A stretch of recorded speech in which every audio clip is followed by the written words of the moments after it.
dos grandes valores da vida deve ensinar aos homens humildade, tolerância, sabedoria e magnanimidade. Completando o pensamento de William Morgan, né, Máximo Gorki assim afirmou, o que vem ratificar o que nós acabamos de apresentar para os senhores.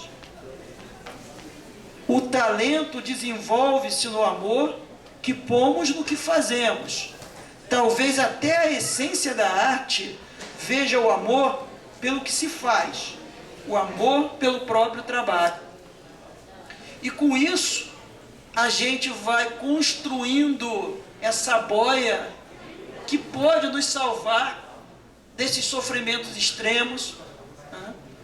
Até mesmo de estarmos à margem da sociedade. Por isso que eu não concordo muito com o discurso que imputa sempre à sociedade a responsabilidade pela criminalidade. Culpada é a sociedade. Ele não teve chances.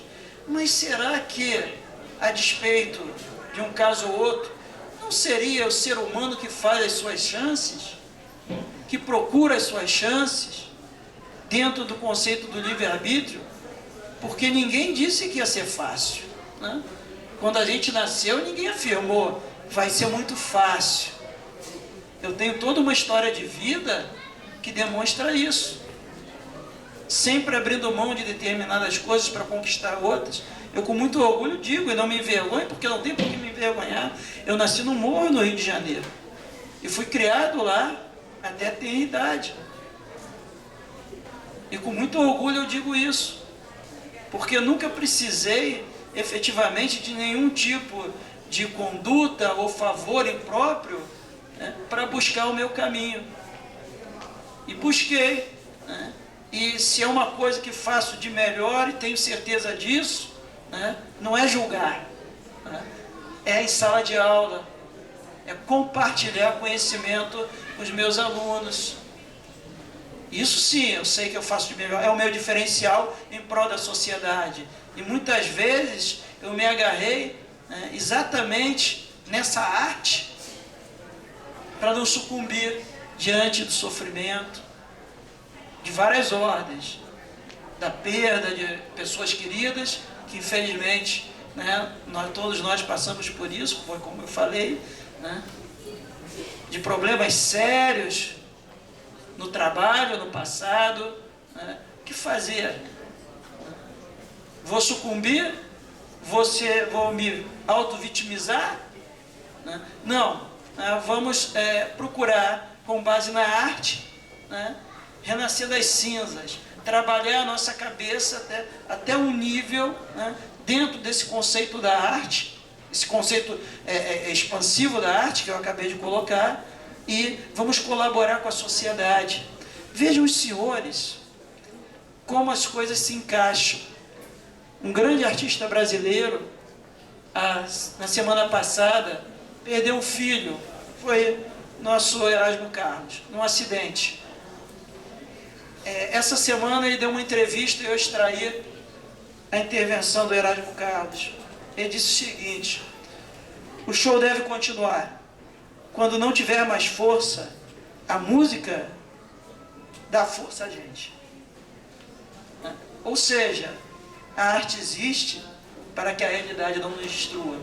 O que ele disse? Quando ele não tiver mais força ante a dor e o sofrimento pela perda do filho, a música vai dar força para ele. E se a gente analisar isso, né, nós temos diversos pontos interessantes que nós podemos elevar dessa situação. Né? Primeiro que a gente vai estar contribuindo com a nossa arte, seja ela qual for. Né?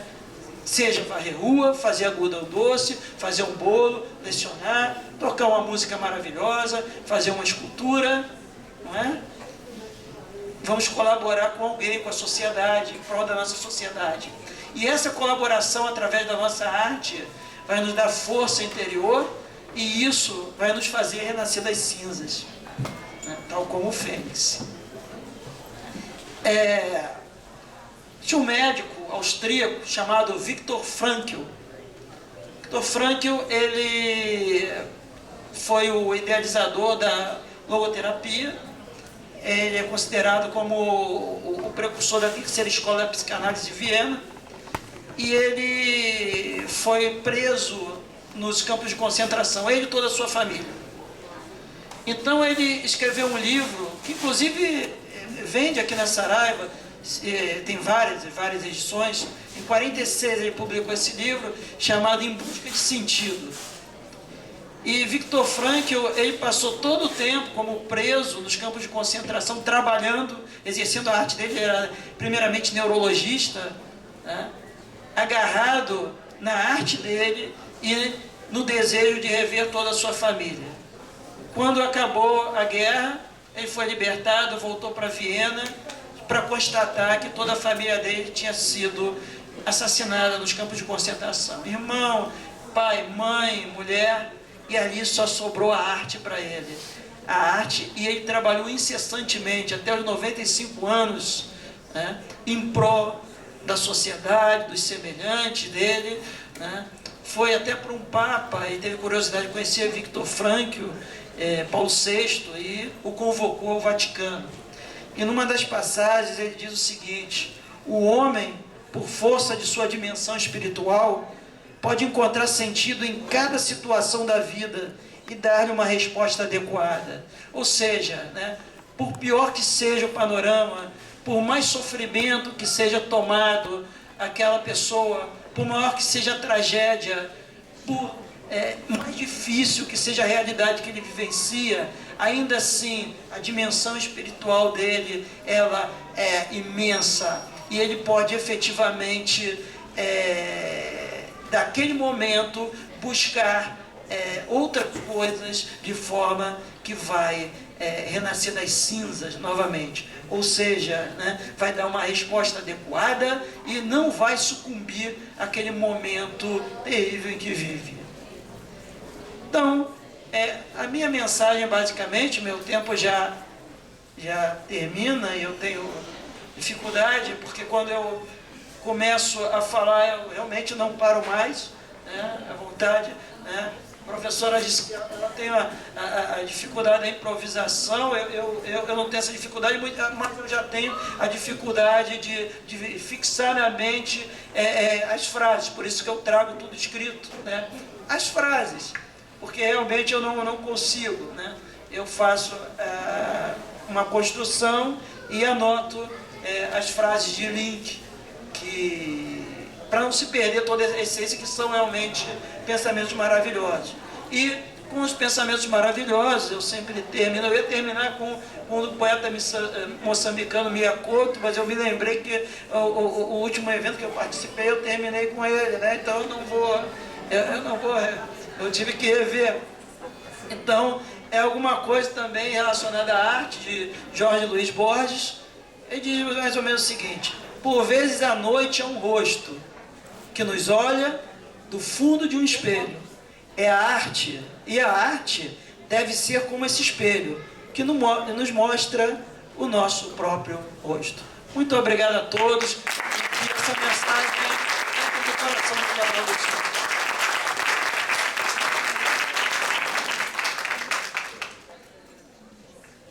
Obrigada, Jorge. E as tuas colocações surgiram várias indagações. E antes de chamar o Paulo, eu quero que vocês assim se organizem, né? A gente tem 3 livros para fazer sorteio. Então vocês pensem na pergunta. A gente vai dar um livro para cada um que fizer pergunta. O livro, então, o professor Paulo Ricardo Soliani vem sentar aqui com a gente, meu colega de graduação, hoje mestre também. E ele lançou esse livro o ano passado, foi, né? A Justiça Sem Masmorras. Fez o maior sucesso já nos projetos de leitura lá no presídio, lá a gente conseguiu divulgar bem. E pegando a minha colinha aqui,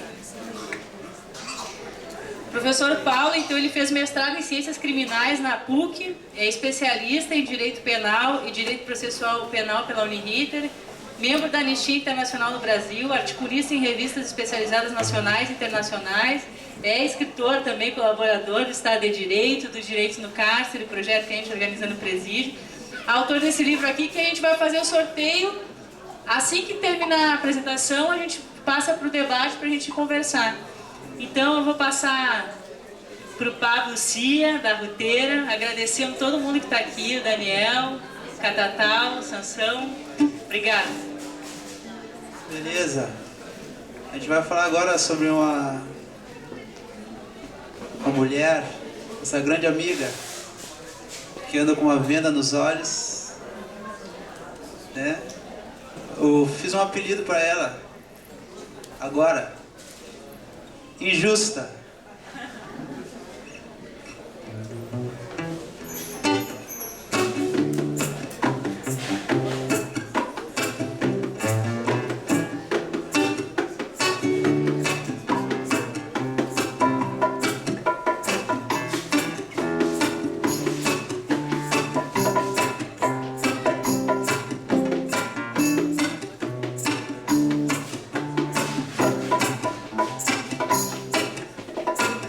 Analisando as situações, analisando as situações, como nações contra nações, essa guerra da sobrevivência. É sempre a guerra da sobrevivência, aonde uns têm tanto, outros simplesmente não têm nada. A justiça do homem é tão injusta. Eu sei que uns têm tanto, outros simplesmente não têm nada. A justiça do homem é tão injusta. Analisando as situações, como irmão matando irmão, essa guerra da sobrevivência. É sempre a guerra da sobrevivência. Parece o fim dos tempos, todo dia é sangue derramando. Um outro irmão tá sendo sepultado. Oh meu Deus, é melhor vir logo pra acabar com essa confusão. Desce com fogo, verdade e justiça, pra chicotear toda essa corrupção. Desses tubarões que matam os peixinhos, vivendo na luxúria e alimentando a opressão. Desses tubarões que atropelam os peixinhos, vivendo na luxúria e alimentando a opressão. Analisando as situações, analisando as situações, como nações contra nações, essa guerra da sobrevivência, onde o individualismo impera e a lei da selva é cada um por si. Ensinamentos da sociedade moderna, fundamentados na competição. Tem que lutar pra conquistar teu espaço, senão teu próximo te deixa pra trás. Vai esfriando o amor entre os homens, através desses singelos ideais. Vai esfriando cada vez mais o amor.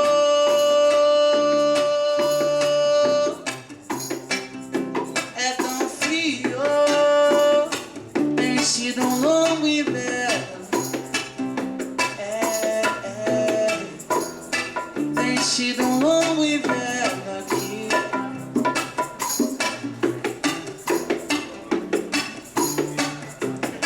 Pois é. Ensinamentos da sociedade moderna, o homem evoluído.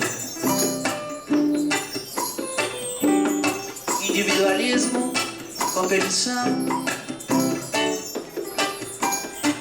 cada um por si. sociedade você nasce, você cresce, estuda, batalha, disputa por vagas no mercado de trabalho, vagas pelo espaço, transformando a vida numa verdadeira corrida, onde alguns têm grandes benefícios e outros nem tanto. Essa é a sociedade do homem evoluído. Mas eu gostaria de rapidamente agora lembrar um velho ensinamento, bem velho por sinal, mais ou menos 2014 anos atrás. Independente da sua crença na divindade ou santidade deste homem, você sabe que ele pisou aqui e dividiu o tempo em dois, deixando ensinamentos de amor que até hoje mudam a vida de diversas pessoas, eu creio que para melhor. O Rei dos Reis, que por sinal não nasceu num grande palácio adornado de ouro, nasceu no lugar mais humilde que poderia. Deixou um ensinamento bem simples, que eu vou dizer agora. Uma frase bem simples, melodia bem simples.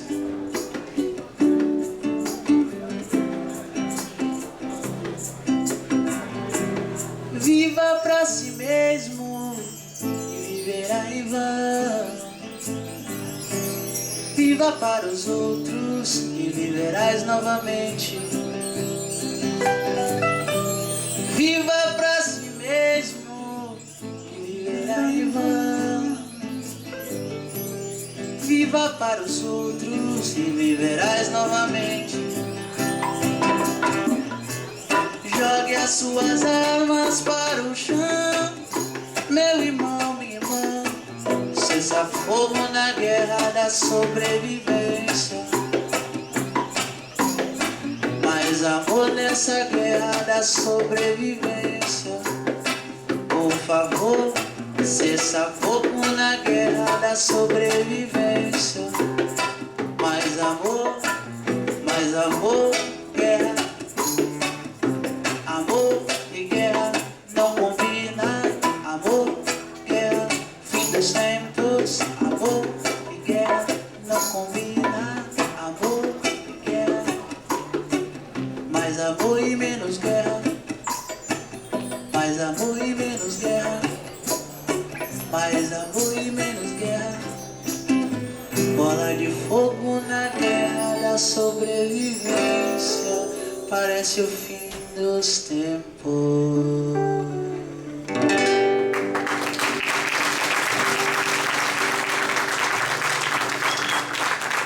Muito obrigado, Carmelo. Muito obrigado. Muito feliz de vocês estarem aqui de novo. E pra gente enche o coração de orgulho, né? Depois quero que vocês falem sobre as ações sociais, né? Que todo o coletivo faz, que é importante participar, né, e contribuir um pouco para a mudança, né? Então, quando o professor falou lá, né, do projeto, a gente não faz nada sozinho, né? É uma grande rede e o senhor é uma delas aí, né? Várias pontes, o João está ali na filmagem, o Tiago, o Sansão, o Daniel, o Cia, todo mundo, o Paulo, a Giovana. Então é uma grande rede. Vocês também são uma grande rede. Né, a presença de vocês, né, seja estudante do IDC, seja os que já vêm há 9 anos aqui, né, prestigiando esse espaço, a Saraiva que cede esse espaço, tudo isso é uma grande rede e uma conexão voltada para a gente compartilhar, para fomentar conhecimento. Eu não vou estender, Paulo com a palavra, então vai falar sobre o tema do livro dele. Preparem as suas perguntas aí, temos 3 livros e eu também tenho alguns questionamentos para os professores aí. Obrigada. Obrigado, Carmela. queria agradecer o convite, a oportunidade de estar aqui ouvindo essas músicas e ouvindo essas pessoas falar. Para mim é um privilégio, eu espero poder não passar vergonha aqui. Quero agradecer a todos os apoiadores, ao EDC, a Sarai, e não se preocupe que eu não vou falar do meu livro, vou usar o título. Porque eu quero ser coerente com o que está acontecendo aqui. Está acontecendo uma coisa muito legal, que é essa interligação não só de pessoas, mas de setores, essa interligação de vários elementos do nosso mundo, que é o que está faltando. A minha parte sobrou a falar um pouco de direito, um pouco de justiça, mas isso já foi falado aqui de certa maneira. Que justiça é essa, que é injusta, e que se trouxe ao final uma coisa muito importante, o ensinamento cristão, há mais ou menos 2014 anos atrás, né? Você sabe que a professora Giovanna, ela falou da época do crescimento do nacionalsocialismo, essa ascensão de uma extrema-direita, saibam ou não, está crescendo hoje de novo. Nas últimas eleições na Europa a gente viu isso. Aqui no Brasil está acontecendo também. Quais são os fatores que estão por trás disso? Por que isso está acontecendo agora? Por que a gente não aprendeu nada com a história? A gente estava comentando antes e que o que está faltando no direito é essa ligação com as pessoas, com a arte. O que é a arte? A arte é o que da vida, é o que nos lembra de que não somos máquinas, de que não somos seres puramente racionais, né? Aquele famoso erro de Descartes, cortou a cabeça fora, a cabeça é perfeita. E daí o que a gente lembrou que no direito não faz muito tempo, a gente tinha a teoria pura do direito, em que uma ideia de que a gente consegue extrair da sociedade um néctar puro, limpo, asséptico, e a partir dele a gente regularia tudo. Napoleão teve a pretensão de fazer um código, o Código Napoleônico. Só uma curiosidade, ele queria que fosse eterno aquilo, naquelas regras lá estava regulada a sociedade para sempre. Veja que pretensão é essa dos modernistas, dessa revolução iluminista de razão. Então aqui os guris para nos lembrar que nós não somos só razão. Então aqui o professor Jorge falando da arte para nos lembrar que nós não somos só razão. E Nietzsche que nos lembrou também, ele disse assim, isso aí depois o professor me corrige, mas eu tenho quase certeza que eu li no livro dele. Alguns precisavam de haxixe, como eu precisava de Wagner. Então é essa saída da verdade, para que a verdade não nos mate, para que essa ciência pura não nos mate, para que nos tornarmos máquina não nos mate. E o direito está tão chato, e as palestras de direito são tão chatas exatamente por isso. O direito está morto. Porque, trazendo Nietzsche de novo, se Deus está morto, mas por que ele está morto? Não é que ele nunca existiu. Ele está morto porque nós nos matamos no modernismo, com aquela separação entre ciência e religião, entre ciência e espiritualidade, entre qualquer outra coisa, essa pureza que se buscou. E nossas mãos ainda estão sujas de sangue. E hoje ainda estão sujas. Onde está Deus hoje? O professor disse aqui para os umbandistas também, que bom, né, que ele lembrou dos umbandistas, que o Umbanda não era religião, né, para um jurista há pouco tempo atrás. Então vejam essa pretensão do direito, que ainda hoje existe. Então, por que justiça sem masmorras? O que é justiça? Justiça é muito maior do que o direito, é muito maior do que só a arte, muito maior do que nós aqui. Ela tem que englobar o todo. E para englobar o todo, eu não posso ter a pretensão de sabê-la. Nem nós aqui. É preciso algo holístico, algo que tenha uma interdependência não só de pessoas, como de ideias, como de sentimentos, como de essa eternidade. O que é essa justiça que nós buscamos e por que sem masmorras? O que a masmorra lembra quando nós pensamos uma masmorra? Escuridão, pena, castigo, sofrimento, esquecimento. O Rio Grande do Sul aqui foi sugerido pela Corte Interamericana de Direitos Humanos a dar um jeitinho no Presídio Central. Que a Assunção vai lá seguidos, por isso também a Carmela, nosso direito no CART, a gente sabe que a gente tem uma ilha lá, um oásis lá dentro, mas que as condições do que se acontece lá... Eu ouvi uma vez do promotor de justiça responsável pela fiscalização na época do presídio, que ele apenas entrando para fiscalizar o presídio, ele ficou com carrapato. Então vocês imaginem quem está lá o tempo todo. Agora, nesse último verão, vocês lembram? 40 graus, aquele sol horrível, não tinha água para os detentos. E vocês imaginem, uma coisa é eu estar sem água, que outra coisa é estar sem água numa cela feita por uma pessoa com 30 dentro, sem água, 40 graus. Isso é uma masmorra. E daí agora vou tentar não me estender muito nessa partezinha chata, a partezinha do direito, que ela diz o quê? O que a gente diz o nosso conceito de justiça estrito para uma pena, porque o que a gente coloca lá no presídio é o nosso excluído, que não serve para a gente coloca lá. Quem que a gente coloca nessa masmorra? A gente coloca lá para que a pessoa melhore, né? Isso está na nossa lei, né? Para ressocializar a pessoa, para que ela aprenda a ser livre. Por isso que a gente prende, para que ela aprenda a ser livre. A gente coloca lá com os carrapatos sem água, com 40 graus, para que ela saia de lá melhor e daí ela possa aprender um pouco e ser uma pessoa como nós queremos que ela seja. Então a gente vê que ali não está funcionando, esse é o que está na lei. Agora tem outra coisa que está explicitamente na nossa lei, que diz que tem que ter um elemento de retribuição, é o mal pelo mal, está lá para sofrer mesmo. E esse é o nosso discurso oficial, está lá para sofrer mesmo, isso está na lei, apesar de tudo. Claro que ela vem do tempo da ascensão do nazifascismo, o nosso código de Getúlio Vargas, que começou essa função, essa fundamentação do nosso direito penal. O bom da gente dizer que é o mal pelo mal é que a gente não usa aquela pessoa. Fez o mal, eu aplico o mal, acabou a pena aí. Agora, se a gente tem hoje o que a gente diz, na beleza falsa de um discurso de ressocialização, a gente também tem uma falsa teoria em que diz que eu tenho uma prevenção geral na pena. Então, com aquela pessoa que está lá, com aqueles carrapatos, sem água, naquela masmorra, nós que estamos aqui fora vendo aquilo, nós não vamos cometer crimes. Isso é uma teoria da pena. Mas então, só um pouquinho, aquela pessoa está lá sofrendo, servindo como um instrumento.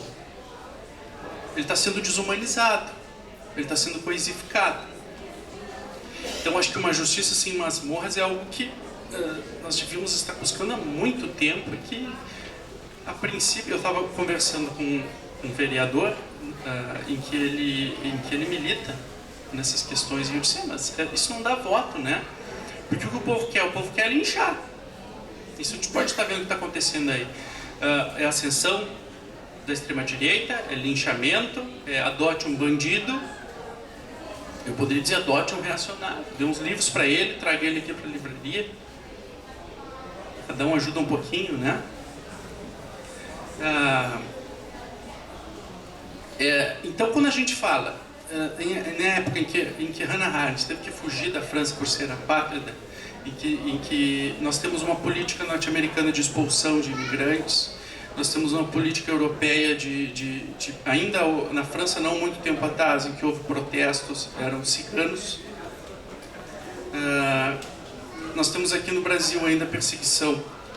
Eu vi, isso falando da internet, a internet é uma boa informação, eu vi um anúncio que saiu no Paraná agora, esses dias, para buscar um emprego.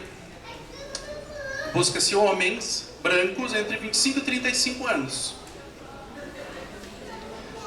O nazifascismo, então, já é passado, né? Nós temos que ser homem branco, só não colocaram heterossexual, mas acho que isso já deve estar implícito, né? Está implícito. Então, é necessário um sofrimento nosso, hoje, um sofrimento da crítica, porque essa crise é só o que permite a crítica, e essa crítica, pensar no excluído, pensar na nossa sujeira, o nosso esgoto social, que é aqueles indesejados, que é tudo aquilo que é indesejado e colocado por trás, é tudo aquilo que o nazifascismo quer limpar, que é eu falo nazifascismo simbolicamente, a gente pode entender todo o discurso que está por trás disso, né? O discurso do adote um bandido, de certa maneira.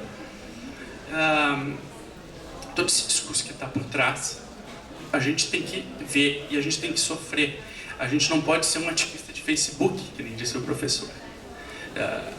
Mas não necessariamente eu tenho que jogar coquetéis molotov. Eu tenho que ter uma atitude proativa, e essa atitude proativa pode ser um pensamento, né? Que eu não tenho como repetir aquela frase. Penso, falo comigo, já não sei mais, mas é mais ou menos aquilo. É uma reflexão necessária, mas não é uma reflexão em si mesmo. É uma reflexão em si a partir do outro, é olhando no rosto do outro. É essa reflexão que vai me fazer sair de mim mesmo. Porque vocês, não sei se conhecem ou não, o mito de Narciso, que morreu afogado. Por que ele morreu afogado? Ele se apaixonou por si mesmo no lago e... qualquer coisinha diferente de mim é feio. Essa é a nossa sociedade. É difícil por um lado é importante que eu me afogue em mim mesmo. É necessário esse exercício de autoconhecimento, mas a partir daí eu tenho que renascer das cinzas. A partir daí eu tenho que evoluir, eu tenho que ir à frente. Como é que eu faço isso? O nascimento, o parto é uma violência, é uma ruptura. E qual é o próximo passo do nenê? É reconhecer-se humano no rosto da mãe. Não é no seu próprio rosto. Então, reconhecer-me humano, a proposta que eu faria é que nos reconhecemos, inclusive, no criminoso. Essa é a reflexão que eu proponho. É que nós pensemos hoje o que há de mais abjeto para nós, como sociedade. Vamos nos reconhecer dele. Por que ele é abjeto para nós? O que há em mim que causa essa necessidade de crítica, essa crise?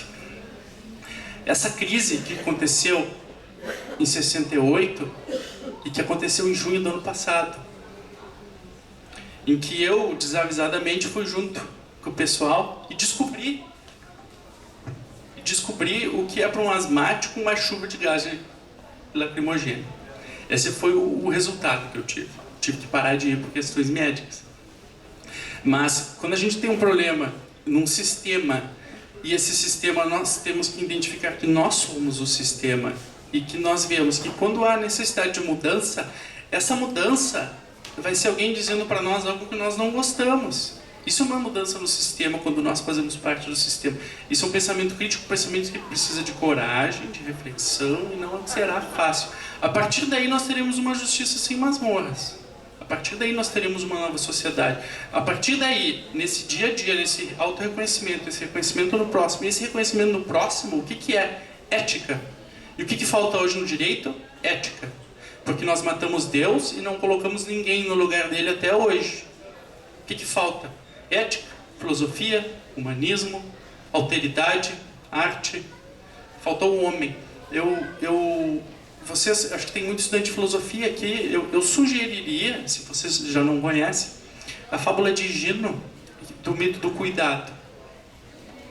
Em que esse cuidado, essa responsabilidade com o outro, com o próximo, é o que falta, não só no direito penal, no direito da execução penal, mas em muita coisa do direito. Que, por exemplo, só para trazer de paraquedas aqui, a questão do casamento homossexual. Por que não pode o casamento homossexual? Porque ele é diferente. Não, mas a Constituição diz homem e mulher. A Constituição fala em 12% de juros ao ano.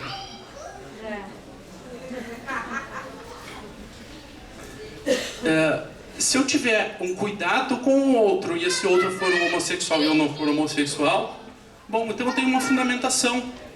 E é isso que está faltando. Se eu tiver isso, eu acho que a gente começa a revolução que a gente quer. Ou a evolução que a gente quer. Se eu pudesse, então, trazer um pouco da reflexão, trazendo um pouco do jurídico para tentar fazer esse amálgama, e que desse amálgama, desse barro, nasça algo, essa seria a minha parte. Eu queria agradecer, então, mais uma vez, essa vida que eu pude ter hoje aqui. Obrigado. Obrigado, Carmela. Obrigada, Paulo. Vamos ficar aqui e vocês também ficarem aqui, pedir para puxar literalmente uma cadeira, e o Jorge também. Tá por aqui, Jorge? Vou puxar aqui para vocês também. E quem é que já tem pergunta? Ninguém? Ninguém se preparou na pergunta ainda? Ainda estimulei ainda o presente aqui do livro. Vamos pensar aí. Eu fiz enquanto vocês estão pensando aí, eu fiz umas anotações, que era uma coisa que até a gente estava conversando numa aula que o Thiago teve, e a gente acabou discutindo depois em casa, sobre essa questão que o professor Jorge falou, professor, sobre se a pessoa tem que criar oportunidade, ou se o Estado tem que criar oportunidade, ou se ela tem que fazer as oportunidades, né?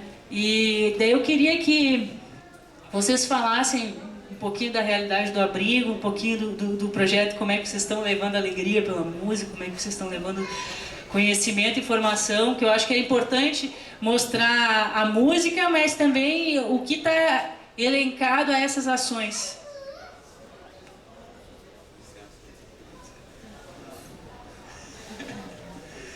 Tá, eu só retomando que eu agradeci ao pessoal aí, né, o Thiago, Feijão, Jamiliano, a galera do reggae que tá aí presente. E quero agradecer o IDC, compareceu em peso aí, lotou, né, o evento. E fico feliz que, né, de hoje está vivenciando mais o jornal Estado de Direito, que é né, a entidade que consegue organizar toda essa história, assim. Então, em primeiro lugar, agradeço ao Estado de Direito e por a gente estar próximo, assim. Valeu aí, meus colegas, aí, professores. Tá? E todo mundo, né, que também já comparece. Essa questão quando tu falaste da questão da escolha, né, de será que a gente faz nossas escolhas, livre-arbítrio, né, a questão do livre-arbítrio. Eu trabalho num abrigo com menores, assim, né, sou educador, pra quem não sabe é o cuidador, tenho uma rotina, né, das 8 até as 14 horas, que eu fico cuidando lá de alguns jovens, crianças, adolescentes dentro da casa, né, questão escolar, toda uma rotina mais próximo possível do doméstico, assim. E o que chega lá para nós, assim, né, e a gente fui conhecendo muitos locais da cidade que eu não conhecia, e muitas situações que acontecem com seres humanos que eu também não conhecia.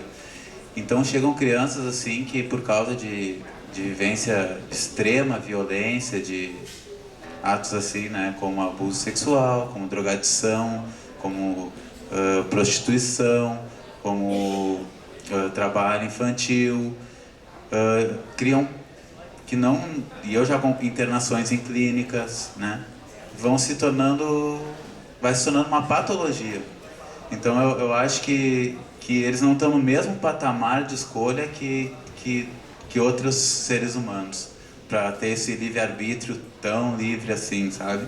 Eu acho muito bom trazer o teu exemplo, e é esses exemplos que eu acho que a gente tem que, principalmente nesses locais, tem que fomentar, tem que divulgar, né, de um vitorioso, né, que nasceu de uma periferia e conseguiu ter seu trabalho, ter seu sustento e pelo que eu vejo, busca a felicidade, né?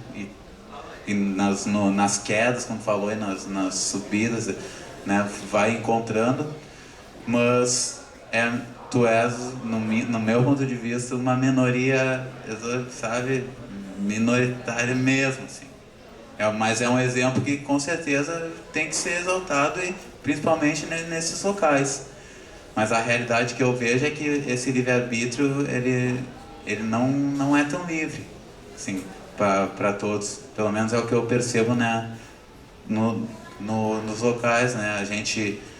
A gente trabalha com as crianças lá e, né, tirando a rotina toda que faz, a gente conversa, a gente vai conhecendo, e através do vínculo que vai se estabelecendo, a gente consegue, e da experiência de casa, a gente consegue perceber, né, o que, às vezes, o que está por dentro de um sentimento, de um surto de raiva que te morde, que te joga a cadeira, que te cospe, né? Com o tempo tu vai percebendo, né, que aquilo tudo não é para ti, mas que tá ali, entendeu? E foi gerado, né? É uma violência extrema. E o que eu percebo, principalmente nas periferias, assim, que eu frequentei aqui, que não são poucas, né, da nossa cidade, é o abismo intelectual, cultural que existe em relação ao ser humano.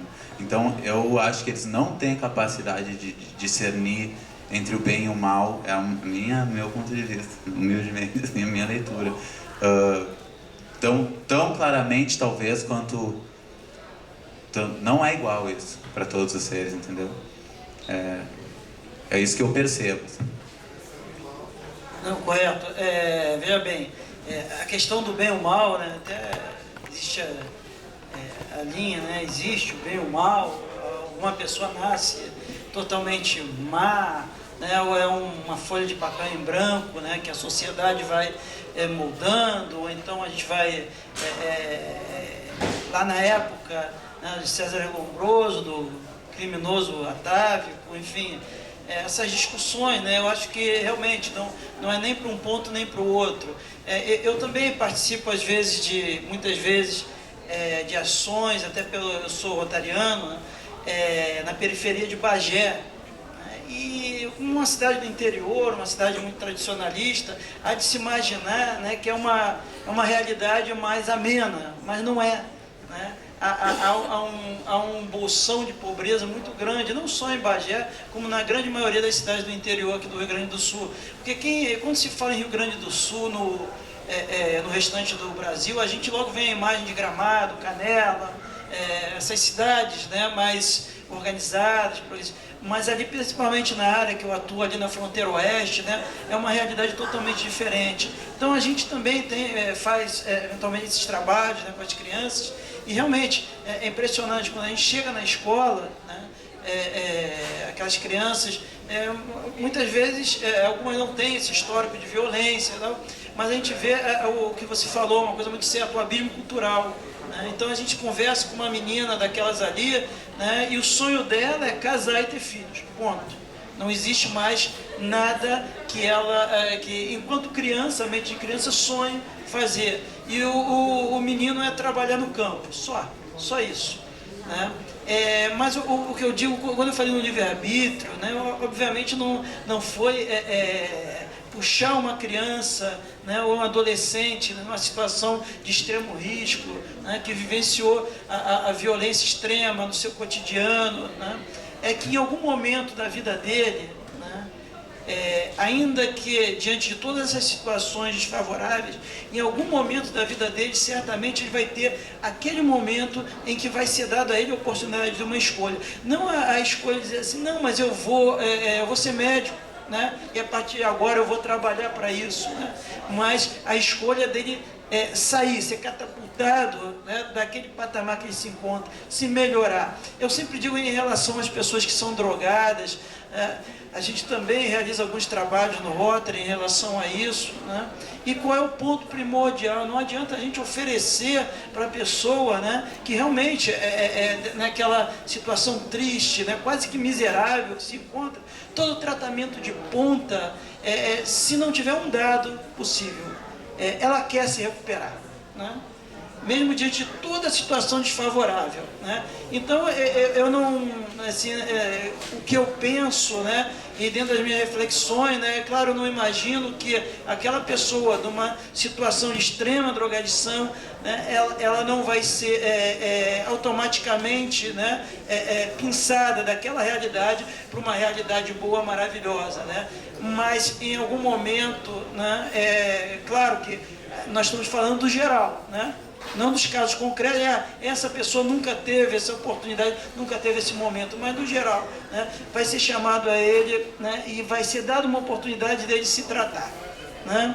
E aí cabe a ele o livre-arbítrio. Mesmo diante de toda aquela situação de miséria pessoal que ele vive, né, ele pode dizer, não, eu quero continuar nisso, não, eu cheguei a um ponto, né, de sofrimento, né, e gerando sofrimento para as pessoas que me querem bem também, ou não, que eu tenho que optar. Então eu quero me recuperar. E isso é o preponderante. Né? 80% para se recuperar. Eu quero me recuperar. Nós temos feito, lá na Justiça Militar, o que acontece? O pessoal criticou muito, né, o Código Penal Militar, porque a gente ainda impõe ao usuário que utiliza ou é pego com droga, mesmo uma quantidade pequena dentro do quartel, a pena de privativa de liberdade. Né? A pessoa citou aqui, realmente não funciona, né? Mas nós lá, o que nós estamos fazendo, né? A gente condena, dando essa repressão, porque a lei 11.343, em relação ao usuário efetivo, né, que vai migrar para o próprio, a pessoa viciada, ela é uma lei que não é efetiva, né? Ela criou todo um sistema nacional antidrogas, mas ela não são casos assim pontuais só que está realmente funcionando. Então o que nós fazemos? A gente converte a pena, né, em tratamento, né? E eu vi pessoas, né, dentro dessa miséria humana, que a gente olhava e, meu Deus do céu, né, considerava isso semi-imputável, né, e mandava para o tratamento de 1 ano. E aí a gente contou, né, com a colaboração de alguns CAPs AD, né, especial, até gostaria de registrar, de Pelotas e de Rio Grande, né? Sensacional o trabalho deles. E 1 ano depois a gente chama para ver se extingue, né, aquela medida, a medida de segurança, uma espécie de medida de segurança, e é uma outra pessoa, né? É uma outra pessoa. E a gente olha com alegria e felicidade aquilo, né? Mas naquele momento não adiantava nada a sentença, o encaminhamento, a possibilidade, se ele não fizesse a escolha. Dessas escolhas que eu me refiro, né? E claro que o Estado, a Carmela falou, né, nós devemos gerar nossas próprias oportunidades, o Estado deve dar oportunidade, é um conjunto, né? Então, claro, o Estado tem que trabalhar, né, para dar essa possibilidade de escolha. Aí é que entra o Estado. Né? Essas crianças em situação de risco, de violência extrema, né, vitimizadas, muitas vezes por pai, mãe, né? A gente tem esse contato e é realmente terrível. Elas não têm condições naquele momento de gerar uma autonomia de decisão, né, para ela ser catapultada daquela condição para uma condição altamente positiva. E aí cabe sim, né, ao Estado, através de diversos programas, às ONGs, aos Rotary Clubs, aos Lions, enfim, a toda essa sociedade, né, que se junta, né, para gerar o bem, né, faz a sua arte em prol do bem-estar da sociedade, fornecer, né, as possibilidades de escolha, né? E aí sim, diante daquela possibilidade, ela vai escolher. E aí nós sabemos que, naquele momento, tem pessoas que escolhem, né, um caminho e escolhem outro, né? É isso que eu me referia, né? Claro que existe toda essa problemática que envolve a violência infantil, a violência dos adolescentes, né? O professor falou aqui, né, certa vez num congresso, eu palestrei num congresso de direitos humanos e me fizeram uma pergunta exatamente sobre direitos humanos e questões prisionais, né? E aí me fizeram uma pergunta, mas então a gente tem que tratar bem bandido, a gente tem... Não é nada disso, o discurso não é por aí. A gente tem que entender o seguinte, que ninguém está exterminando ninguém ali. A gente recebe no sistema carcerário aquelas pessoas, né, e a gente tem que possibilitar a essas pessoas a escolha, né? A escolha.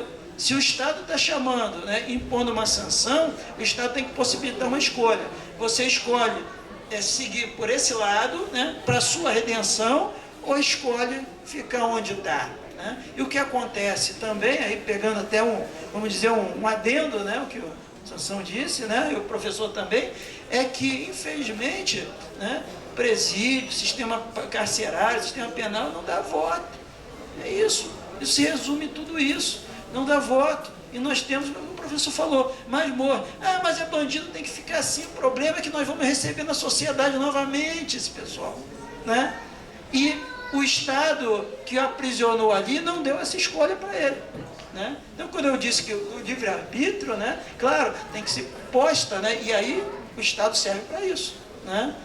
Porque nós somos, né, todos pessoas cheias de defeitos, cheias de peculiaridades.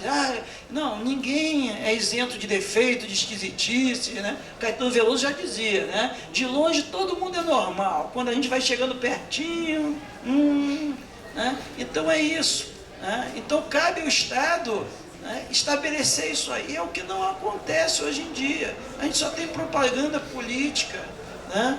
Então aí vem ações como, né, dos grupos, né, a extensão, enfim, para suprir a carência do Estado. E é nesse momento, nessas ações, nessas possibilidades, que essas pessoas, né, que estão numa situação, né, de desnível total, né, dentro da sociedade, uma situação, né, completamente no raio da miserabilidade não só em relação financeira, né, mas as próprias misérias humanas, como ele falou, né, eles têm a possibilidade de redenção e recuperação, né, mas não muitas vezes sozinho, né. O livre-arbítrio não quer dizer necessariamente que tem que realizar essa jornada sozinho. Obrigada, professor. Daniel, com a palavra aí. E eu quero saber se alguém... Então, qual é teu nome, por favor?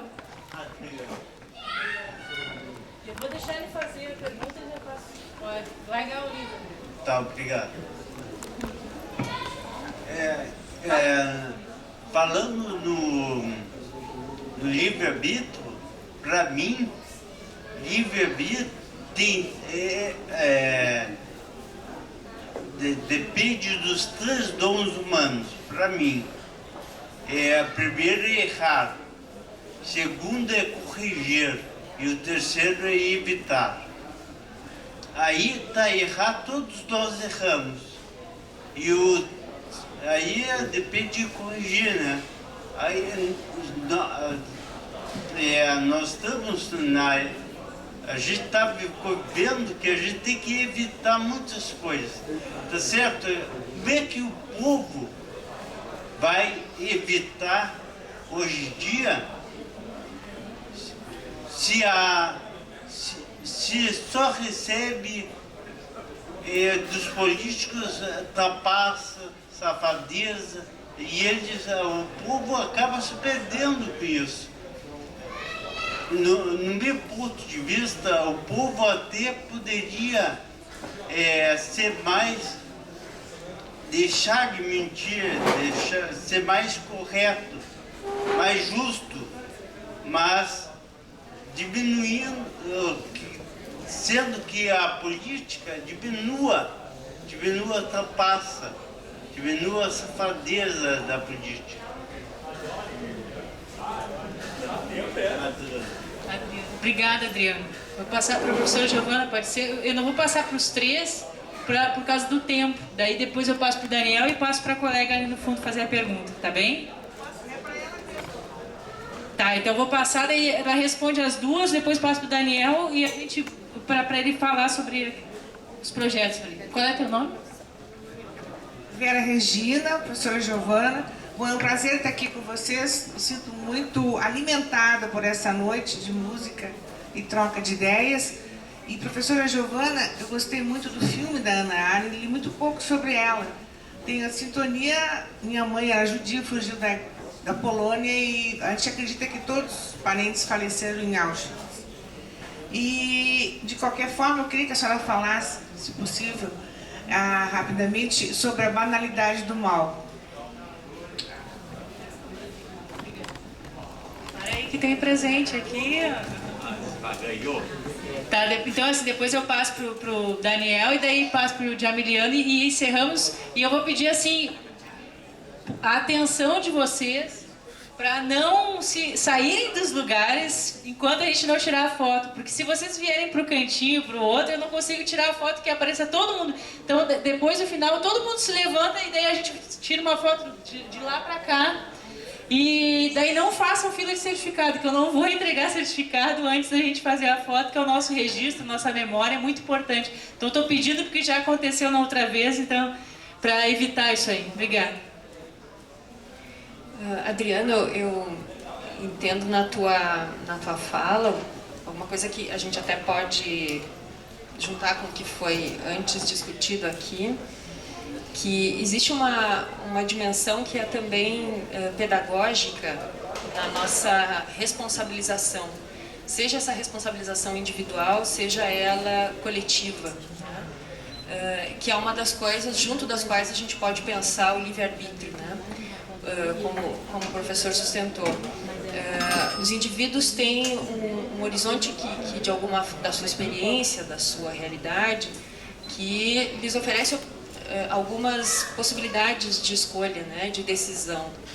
E de alguma forma eles, no momento em que escolhem, se responsabilizam por essas escolhas, né? E neste sentido, todo grupo que esses indivíduos integram também são corresponsáveis na construção desse horizonte, né? E acho que uma questão importante, junto com a tua pergunta, né, ou com a tua desconfiança da suficiência do livre-arbítrio, né, para todas as situações indiscriminadamente, né, é se quando nós não fazemos a melhor escolha, né, individualmente, como a sociedade responde para esta escolha que talvez esteve no limite das nossas possibilidades, né, individuais, mas ela pode não ter correspondido àquilo que a nossa sociedade e que de alguma forma nós também deliberamos de um jeito ou de outro, ou agimos de um modo ou de outro, para que as escolhas sejam colocadas dessa forma, né? Quando a gente fala no Estado, e aqui eu penso muito nos aparatos jurídico e burocrático, em especial, que de alguma forma às vezes mais engessam a nossa sociedade e dos quais nós somos os responsáveis.